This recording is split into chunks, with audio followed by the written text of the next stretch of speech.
नमस्कार। आज हम एक ऐसे विषय की गहराई में उतर रहे हैं जो सचमुच जिंदगी और मौत का सवाल हो सकता है। Acute circulatory shock. जी। ये वो खतरनाक स्थिति है जब मतलब शरीर के जरूरी हिस्सों तक खून और ऑक्सीजन ठीक से नहीं पहुंच पाते। बिल्कुल, एक मेडिकल इमरजेंसी है ये। हाँ, और हमारे पास कुछ मेडिकल टेक्स्ट्स के हिस्से हैं जो खास तौर पर इस हालत की शुरुआती मतलब फौरी इलाज, इमीडिएट मैनेजमेंट पर फोकस करते हैं। जी हाँ, वो पहले कुछ मिनट या घंटे जो बहुत क्रिटिकल होते हैं। बिल्कुल।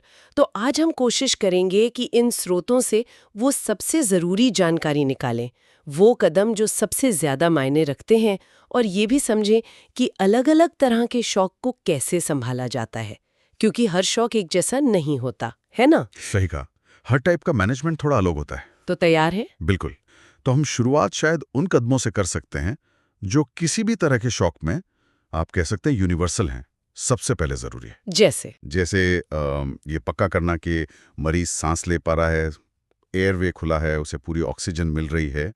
ये एकदम बेसिक चीज़ें हैं लेकिन जान बचाने वाली। ठीक है। और इसके बाद फिर हम कुछ खास तरह के शॉक देखेंगे। जैसे आपने कहा हाइपोवोल्यूमिया यानी खून या पानी की कमी, वेजोडाइलेशन मतलब नसें फैल जाना, या फिर कार्डियोजेनिक शॉक जब दिल ही ठीक से पंप नहीं कर पा रहा हो। और देखेंगे कि स्रोत इनके इलाज के बारे में क्या कहते हैं। बहुत बढ़िया। तो चलिए शुरू करते हैं।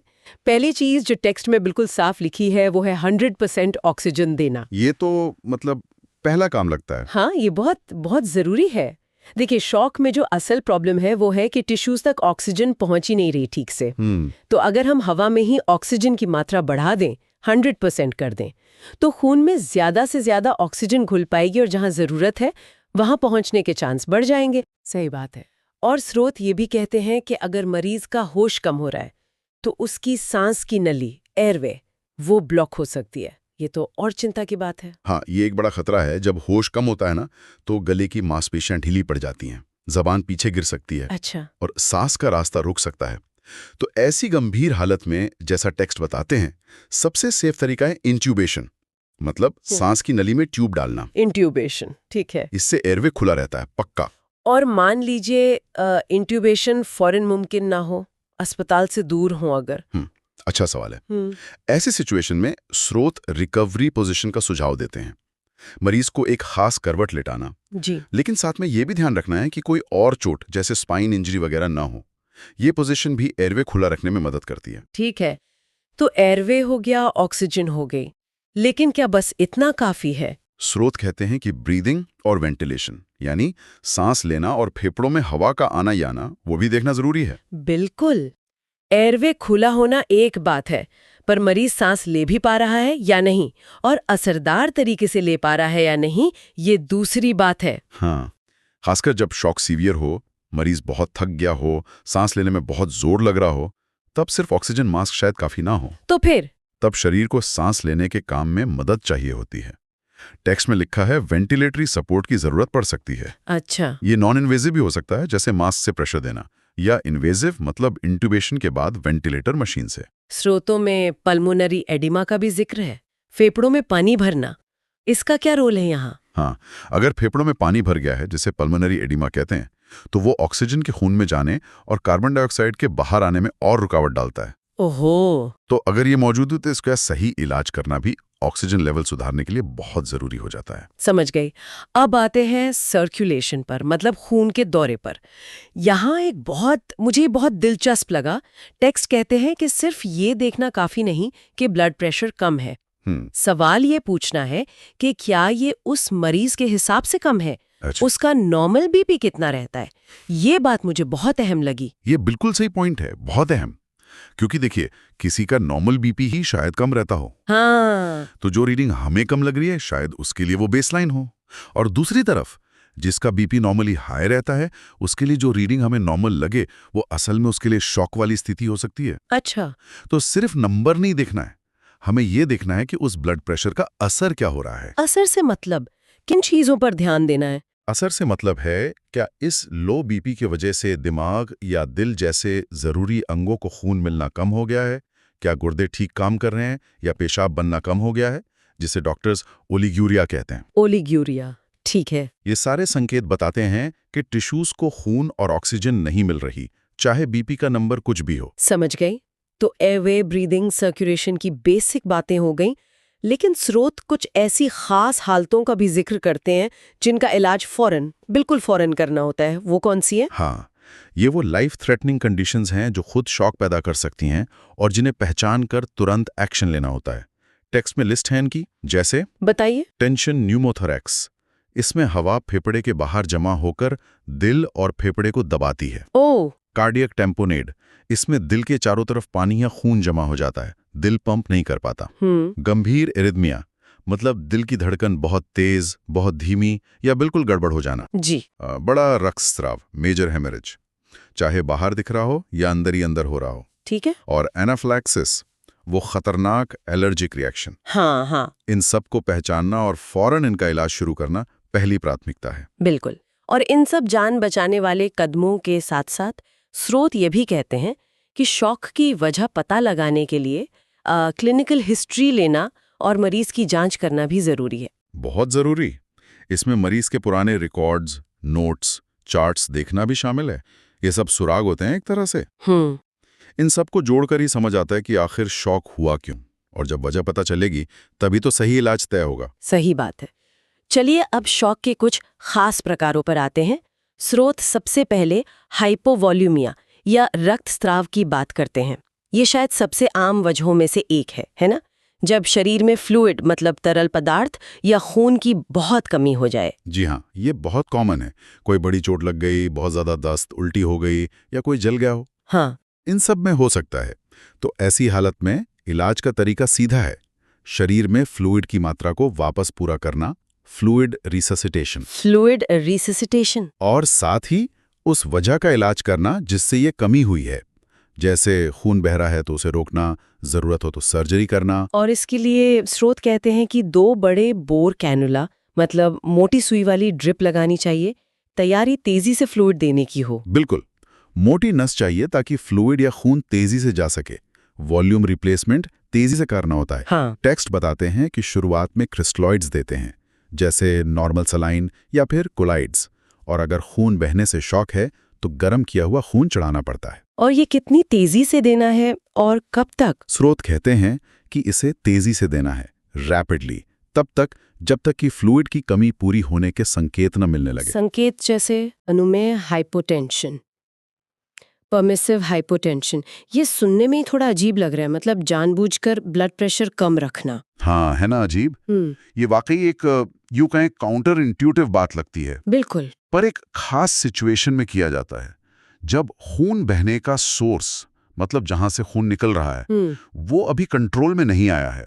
अच्छा। जैसे सोचिए पेट के अंदर कोई बड़ी नस फट गई है या कोई गहरी चोट है जहां अभी सर्जरी नहीं हुई है। अच्छा।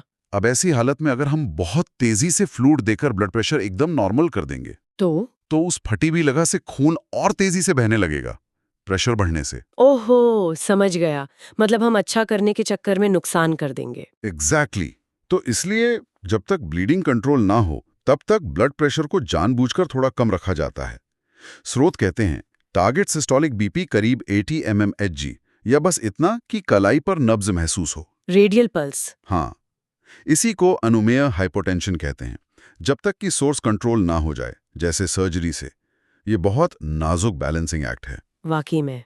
अच्छा, और वो दवाएं जो दिल की पंपिंग बढ़ाती हैं या नसों को सिकोड़ती हैं, इनोट्रोप्स, वैसोप्रेसर्स, क्या वो इस तरह की शॉक हाइपोवॉल्यूमिया में काम आती हैं? इनोट्रोप्स दिल के पंप को ताकत देते हैं, वैसोप्रेसर्स नसों को सिकोड़कर प्रेशर बढ़ाते हैं। जी। स्रोत कहते हैं कि इन्हें इस्तेमाल कर सकते हैं, पर बहुत सावधानी से। क्यों? क्योंकि ये दवाएं बीपी को आर्टिफिशियली बढ़ा सकती हैं। अच्छा। इससे ऐसा लग सकता है कि शरीर में फ्लूइड पूरा हो गया है, जबकि असल में अभी भी कमी हो। ये हाइपोवॉल्यूमिया को मास्क कर सकती हैं, छुपा सकती हैं। ओह। इसलिए पहली प्राथमिकता हमेशा फ्लूइड देना ही है। ये दवाएं बस सहायक हो सकती हैं, वो भी जरूरत पड़ने पर और ध्यान से। ठीक है, ये तो हुई फ्लूइड या खून की कमी वाले शॉक की बात। अब दूसरे टाइप पर आते हैं, वाहिका विस्फार, वैसोडाइलेशन। इसमें क्या होता है? इसमें जैसा नाम से ही पता चल रहा है, दिक्कत फ्लूइड की कमी की नहीं है। दिक्कत यह है कि खून की नसें, वाहिकाएं जरूरत से ज्यादा फैल गई हैं, ढीली पड़ गई हैं। नसें फैल गई हैं। हाँ, आप ऐसे समझे कि पाइपलाइन का डायमीटर अचानक बढ़ गया है, तो अंदर के पानी का प्रेशर अपने आप कम हो जाएगा। हाँ, सही। ऐसा अक्सर सेप्सिस में होता है, जब कोई गंभीर इन्फेक्शन पूरे शरीर में फैल जाए, या फिर एनाफिलेक्सिस में, उस सीवियर एलर्जी वाले रिएक्शन में। अच्छा, तो इसका इलाज कैसे अलग है फिर? इलाज में फिर से पहली चीज तो असली वजह का इलाज करना है। इन्फेक्शन है तो एंटीबायोटिक वगैरह, साथ में फ्लूइड देना भी शुरू करते हैं। लेकिन क्योंकि यहाँ मेन प्रॉब्लम नसों का फैलना है, तो यहाँ वैसोप्रेसर दवाओं का रोल ज्यादा अहम हो जाता है। वो दवाएं जो नसों को सिकोड़ती हैं। स्रोत कहते हैं कि उन्हें साथ में दिया जा सकता है। ठीक है। और यहाँ टेक्स्ट एक और बड़ी दिलचस्प जांच का जिक्र करते हैं, स्ट्रेट लेग रेजिंग, SLR कहते हैं इसे। मरीज को सीधा लिटाकर उसके पैर बिना मोड़े 45 डिग्री पर करीब 4 मिनट ऊपर उठाते हैं। अरे वाह, इससे क्या पता चलता है? ये तो बड़ा आसान सा टेस्ट लग रहा है ना? बड़ा सिंपल लेकिन बहुत क्लेवर तरीका है ये। देखिए, जब पैर ऊपर उठाते हैं तो पैरों में जो खून जमा होता है वो ग्रेविटी से वापस शरीर के सेंट्रल सर्कुलेशन में आ जाता है। हाँ, ये एक तरह से शरीर को अपने ही खून का एक छोटा सा फ्लूइड चैलेंज या बोलस देने जैसा है। अच्छा। अब अगर इस दौरान मरीज के कार्डियक आउटपुट, दिल कितना खून पंप कर रहा है, या सेंट्रल वीनस प्रेशर CVP में सुधार आता है, अगर इनकी मॉनिटरिंग हो रही है तो ये इशारा करता है कि मरीज को और फ्लूइड देने से फायदा होगा। वो फ्लूइड रिस्पॉन्सिव है। कमाल है, मतलब ये जानने में मदद मिलती है कि और फ्लूइड देना चाहिए या नहीं। बिल्कुल, इससे फ्लूइड थेरेपी को गाइड करने में मदद मिलती है, खासकर वैसोडाइलेटरी शॉक में। बहुत खूब। और अब तीसरा प्रकार, कार्डियोजेनिक फेलियर। ये तब होता है जब प्रॉब्लम खुद हार्ट में ही हो, है? बिल्कुल, जब दिल ही इतना कमजोर हो गया है कि वो शरीर की जरूरत के हिसाब से खून पंप नहीं कर पा रहा। पंप फेल हो गया एक तरह से। और ये क्यों होता है? सबसे आम वजह तो हार्ट अटैक है, मायोकार्डियल इन्फार्क्शन, या फिर दिल की मांसपेशियों की कोई और बीमारी या वाल्व की प्रॉब्लम। स्रोत यहाँ फौरन एक 12 लीड ECG करने पर जोर देते हैं। हाँ, ECG। और उसे मरीज के पुराने ECG से मिलाने को कहते हैं, ताकि हार्ट अटैक या इश्कीमिया, मतलब दिल को खून कम मिलने के कोई ताज़ा संकेत मिल सकें। यहाँ फ्लूइड देने के बारे में क्या कहा गया है? क्योंकि ये तो पिछले वाले से बिल्कुल अलग लग रहा है। स्रोत कहते हैं ज्यादा फ्लूइड देने की सलाह नहीं दी जाती। एकदम सही पकड़ा आपने। ये बहुत बड़ा अंतर है, क्योंकि यहाँ प्रॉब्लम टैंक खाली होने की नहीं, बल्कि पंप के फेल होने की है। तो अगर आप ज्यादा फ्लूइड देंगे तो वो उस कमजोर दिल पर और ज्यादा बोझ डालेगा। हालत और बिगड़ सकती है, पानी फेफड़ों में भर सकता है। तो मतलब बहुत कम फ्लूइड या नहीं देना है? टेक्स्ट कहते हैं कि हो सकता है शुरू में बहुत थोड़ा, जैसे 500 ml तक फ्लूइड दिया जाए, ये देखने के लिए कि कहीं थोड़ी बहुत फ्लूइड की कमी तो नहीं है। लेकिन हाइपोवॉलेमिक शॉक की तरह तेजी से लीटरों फ्लूइड देना, वो यहाँ बिल्कुल नहीं करना है। ये जानना तो वाकई बहुत जरूरी है। हाँ, ये क्लासिक मिस्टेक हो सकती है अगर शॉक का टाइप ठीक से ना पहचाना जाए। तो फिर यहाँ क्या करते हैं?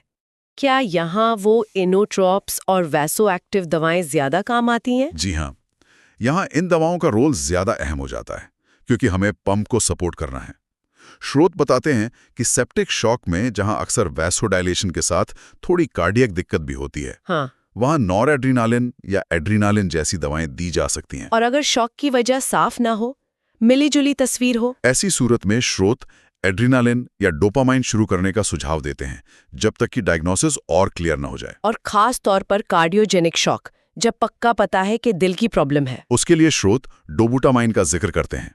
डोबुटामाइन एक इनोट्रॉप है जो खास तौर पर दिल की कॉन्ट्रैक्टिलिटी, मतलब पंप करने की ताकत बढ़ाता है। इसे पारंपरिक रूप से कार्डियोजेनिक शॉक में इस्तेमाल किया गया है। लेकिन यहाँ एक और पेच है। स्रोत ये भी मेंशन करते हैं कि ये पक्के तौर पर साबित नहीं हुआ है कि डोबुटामाइन असल में मरीज के बचने की संभावना या ओवरऑल आउटकम को बेहतर बनाता है या नहीं। अरे हाँ, तो ये एक अहम सवाल है। दिखाता है कि मेडिकल साइंस कैसे इवॉल्व होती है, इन शक्तिशाली दवाओं का सही रोल क्या है, किस मरीज को कौन सी दवा ज्यादा फायदा देगी, इस पर रिसर्च चलती रहती है। हाँ, ये तो वाकई बहुत नुकीली बातें हैं। तो आज की इस पूरी चर्चा का हम क्या सार निकाल सकते हैं? हमने देखा कि एक्यूट सर्कुलेटरी शॉक एक भयानक इमरजेंसी है। जी बिल्कुल। इसमें फौरन एक सोचे समझे स्ट्रक्चर्ड तरीके से काम करने की जरूरत है। सबसे पहले जान बचाने वाले कदम एयरवे ब्रीदिंग सर्कुलेशन, ABC। हाँ, ABC को ठीक करना, और साथ ही उन वजहों को पहचानना और फौरन इलाज करना जिनका तुरंत इलाज हो सकता है, जैसे टेंशन न्यूमोथोरेक्स या बड़ा रक्तस्राव। सही। और हमने ये भी समझा कि इलाज का तरीका वन साइज फिट्स ऑल नहीं है। बिल्कुल नहीं। शॉक किस वजह से हुआ है, हाइपोवोलेमिया, वैसोडाइलेशन या कार्डियोजेनिक। इस पर इलाज की पूरी रणनीति निर्भर करती है, खासकर फ्लूइड थेरेपी और वैसोएक्टिव दवाओं का इस्तेमाल। हाँ, फ्लूइड देना है या नहीं देना है, कितना देना है, कौन सी दवा देनी है, ये सब शॉक के टाइप पर डिपेंड करता है। एग्जैक्टली। ये जानकारी अविश्वसनीय रूप से महत्वपूर्ण है, लेकिन जैसा हमने शुरू में भी कहा था और जैसा आप भी कह रहे हैं, ये जानकारी प्रशिक्षित मेडिकल प्रोफेशनल्स के लिए है। यहाँ सिर्फ टेक्स्ट पढ़ लेना काफ़ी नहीं। बिल्कुल, संदर्भ बहुत जरूरी है। क्लिनिकल जजमेंट, मरीज को सामने देखकर समझना, उसका रिस्पॉन्स देखना, ये सब बहुत मायने रखता है। ये जानना कि क्या करना है उतना ही जरूरी है जितना ये जानना कि क्यों करना है। हर मरीज अलग है और इन गाइडलाइंस को भी हर मरीज के हिसाब से एडजस्ट करना पड़ता है। सही कहा। अच्छा, आज हमने जिन स्रोतों पर बात की वो शॉक के फौरी इलाज पर, मतलब इमीडिएट मैनेजमेंट पर फोकस थे, वो पहले कुछ मिनट और घंटे। जी हाँ। लेकिन जाहिर है कहानी यहीं खत्म नहीं होती। तो सुनने वाले ये सोच सकते हैं कि शॉक से उबरने के बाद क्या होता है, लॉन्ग टर्म मैनेजमेंट, रिहैबिलिटेशन, उसमें क्या क्या होता है। बिल्कुल। या फिर शॉक की अलग अलग वजहों जैसे सेप्सिस की जटिलताओं में या हार्ट फेलियर के मैनेजमेंट में और गहराई से कैसे उतरा जा सकता है। ये निश्चित रूप से आगे और जानने और समझने के लिए बहुत बड़े और अहम विषय हैं। बिल्कुल, शॉक का मैनेजमेंट तो बस शुरुआत है, उसके बाद की रिकवरी और कारण का इलाज वो अपने आप में बहुत बड़े टॉपिक्स हैं।